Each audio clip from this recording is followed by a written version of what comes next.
এক স্বামী ওয়াজ শুনে বাড়িতে গেছে রাত 11টায়। বাড়ির কাছাকাছি যেতে না যেতে স্ত্রীর আবার স্বভাব হচ্ছে রাতের খাবারটা স্বামীর সাথে একসাথে খায়, আলাদা খায় না। তো বাড়ির সামনে যেই স্বামী ফোন দিছে ওয়াইফকে, এই শুরু করার আগে দরজাটা খোলো, আমি চলে আসছি। তো ওয়াইফ এসে দরজা খুলে দিচ্ছে। এবার স্বামী ঘরে ঢুকে বলে, শুরু করার আগে রাতের খাবারটা দিয়ে দাও, টেবিলে খেয়ে ফেলি। স্ত্রী বেচারি ডাইনিং টেবিলে খাবার দিয়েছে, হাজব্যান্ড বেচারা ওয়াশরুম থেকে ফ্রেশ হয়ে ডাইনিং টেবিলে বসেছে, স্ত্রীও বসেছে। তো খুব বড্ড গরম।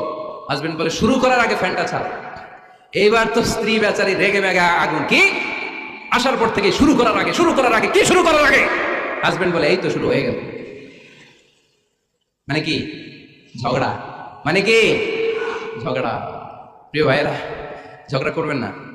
স্বামী রেগে গেলে স্ত্রী চুপ থাকবেন, স্ত্রী রেগে গেলে স্বামী চুপ থাকবেন। কারণ সহিহ মুসলিমে এসেছে, ইন্না ইবলিসা ইয়াদাউ আরশাহু আলা